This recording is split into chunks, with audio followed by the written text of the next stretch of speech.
Sir இப்போ எங்க அப்பா பேர்ல எங்க வீடு பட்டா இருந்தது சார். அதுக்கப்புறம் வந்து அப்பா காலத்துக்கு அப்புறம் நாங்க தான் லீகலா எங்க பேர்ல பட்டா மாறல. கேட்டா சீலிங் ப்ராப்ளம் இருக்குன்றாங்க. ஸோ எங்க பேர்ல பட்டா மாறாமையே நான் அப்ரூவல் வாங்கி அதில் வீடு கட்ட முடியுமா சார்? பழைய கண்டிஷனில் மேனுவல் பட்டா இஷ்யூடு ஓகே, அப்பா பேரில் வாங்கிடுவாங்க. அந்த 80 அந்த 85 அந்த ரேஞ்சில் வாங்கிடுவாங்க. இப்போ பார்த்தீங்கன்னா ஆன்லைன் எல்லாமே சென்னை கார்பரேஷனுக்குள்ளே எல்லாமே down survey, not only Chennai corporation Avadi இந்த மாதிரி எல்லாமே டவுன் சர்வே கிட்டத்தட்ட ஆகிடுச்சு. அந்த டவுன் சர்வே ஆன இடத்துலலாம் பார்த்தீங்கன்னா இந்த மாதிரி சீலிங் ப்ராப்ளம் மேஜராக இருக்குது.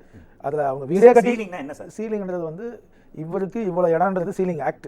இதை நம்ம கவர்மெண்ட் அனௌன்ஸ் பண்ணுது. அது உச்ச வரம்பு நில உச்ச வரம்பு. அது கரெக்டாக சொல்றீங்களே, நில உச்ச வரம்பு. மேல இருக்கிறதே சீலிங் வாங்க, அதனால டவுட். இதுக்கும் ஒருத்தருக்கு இவ்வளோதான் இடம் இருக்கணும் அப்படின்றது நில உச்ச வரம்பு. அந்த காலத்தில் நம்ம கவர்மெண்டால் அறிவிக்கப்படுது. இது இந்தியா ஃபுல்லாக இந்த சட்டம் இருந்தது. அந்த நில உச்ச வரம்பு வந்து அதுக்கப்புறமா ஒரு தளர்வு ஏற்பட்டு கட் ஆஃப் டேட்லாம் அனௌன்ஸ் பண்ணி அந்த நில உச்ச வரம்பு ஒரு கட் ஆஃப் டேட் 2008 ஒரு டேட் இருக்குது. அந்த டேட்டுக்குள்ளே இருக்கிற ப்ராப்பர்ட்டி அதெல்லாம் இன்னசென்ட் பையராக போய் அது அப்ரூவல் இது நம்ம பட்டா வந்து வாங்கிக்கலாம். அது வந்து ஃபார் எக்ஸாம்பிள் சீலிங்கை வந்து உடச்சி வாங்குறதுன்னு சொல்லுவாங்க. டெக்னிக்கல் இல்லாமல் மேனுவலாக 2008 ஒரு டேட் மந்தில் வந்து கட் ஆஃப் இருக்குது. அதுக்கு முன்னாடி இருக்கிற ப்ராப்பர்ட்டியை வாங்கி இருந்தாங்கன்னா இன்னசென்ட் பையர்ஸ்னு அவங்களை டிக்ளேர் பண்ணுவாங்க. அதுபோல் உங்கள் ஃபாதர் வாங்கினது வந்து நீங்கள் சொல்கிற உங்கள் லீகல் ஏர்ஸ் நீங்கள் வாங்கிட்டீங்க, பட் இன்னசென்ட் பையராக இருந்து அதில் வீடு கூட இருக்கலாம் உங்களுக்கு. நீங்கள் அதில் வந்து ப்ராப்பர்ட்டி டேக்ஸ் கட்டலாம், மெட்ரோவா டேக்ஸ் கட்டலாம், எல்லாம் கட்டுவீங்க. ஆனால் பட்டா இப்போ உங்கள் பேரில் மாறாது. இந்த மாதிரி கேசஸ் நாங்கள் பார்த்துட்டு தான் இருக்கோம். டெமாலிஷன் ரீகன்ஸ்ட்ரக்ஷன் வீடு வந்து பள்ளமாயிடுச்சு, இடிச்சிட்டு கட்டணும்னு பண்ணும்போது பட்டா மஸ்ட்ன்ற கண்டிஷன் வந்தது. பட்டா வெரி இம்பார்ட்டன்ட். ஆனால் அந்த சீலிங் அப்படின்றது பார்த்தீங்கன்னா இது வந்து ஏற்கனவே இருக்க பட்டாக்கு கொடுக்கலாம். ஏற்கனவே இருக்க பட்டா எப்படி கொடுத்தாங்கன்றத அந்த ரெக்கார்டு இப்போ ஆன்லைனில் வந்த பிறகு அந்த ரெக்கார்டு கண்டினியூட்டி இல்லைன்னு நிறைய ரிஃப்யூஸ் பண்ணுறாங்க.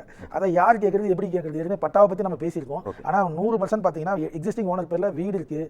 வீடு இருந்ததுல அந்த ப்ராப்பர்ட்டி டேக்ஸும் கட்டுறது அதெல்லாம் கன்சிடர் பண்ணலாம். ஆமாம், கன்சிடர் பண்ணலாம். பட் பட்டா பாயிண்ட் ஆஃப் வியூவில் இந்த சீலிங் வெரி மேஜர். அதுக்கப்புறமா சீலிங் இருக்கிற ப்ராப்பர்ட்டியை வாங்கினவங்க வேக்கண்ட் லேண்டை வாங்கினவங்களுக்கு வந்து வேணா கூட இந்த மாதிரி சீலிங் நம்ம ரிலாக்ஸ் பண்ணி அந்த கட் ஆஃப் டேட் பண்ணலாம். அது இல்லாமல் அந்த 2008 அப்புறமா இந்த கவர்மெண்ட் இன்னும் கட் ஆஃப் டேட் அனௌன்ஸ் பண்ணாமல் இருக்கு.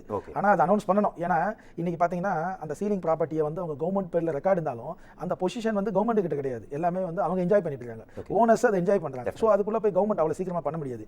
இப்போ வந்து தமிழக கவர்மெண்ட் வந்து பார்த்தீங்கன்னா ஐயா முத்துசாமி சார் நம்ம மினிஸ்டர் வச்சு பெரிய ப்ரோக்ராம்லாம் பண்ணி நிறைய நமக்கு வந்து இந்த மாதிரி சீலிங்ன்றதை வந்து நிறைய ரிலீஸ் பண்ணுறதுக்கு உண்டான வேலை பார்த்துருக்காங்க. ஆனால் அதுலேயும் இந்த கட் ஆஃப் டேட்ன்றத ஒரு பெரிய இஷ்யூவாக போயிட்டு இருக்குது. அந்த கட் ஆஃப் டேட்டும் மாற்றி அமைச்சு மக்களுக்கு நல்லா செய்யணும். ஆனால் நிறையா இப்போ வந்து பார்த்தீங்கன்னா ஹவுசிங் போர்டு அக்யூசேஷனை கிளியர் பண்ணுறாங்க. இந்த சீலிங்கும் ரெண்டுமே மிங்கிள் பண்ணி இப்போ தமிழக கவர்மெண்ட் பண்ணுறாங்க. ஆனால் இது முக்கியமாக நான் சொல்லி முடிச்சிடறேன். ஃபர்ஸ்ட் வந்து இந்த சீலிங் ப்ராப்பர்ட்டிக்குள்ள ஒருத்தர் வீடு கட்டி தெரிஞ்சு வீடு கட்டல, அவங்க அப்பா பேரில் வாங்கிட்டாரு, பட்டா வாங்கிட்டாரு, அவர் காலகட்டத்துக்கு பிள்ளைங்க அனுபவிக்க போகும்போது பட்டா கிடைக்கலன்றது இது வருத்தப்பட வேண்டியது.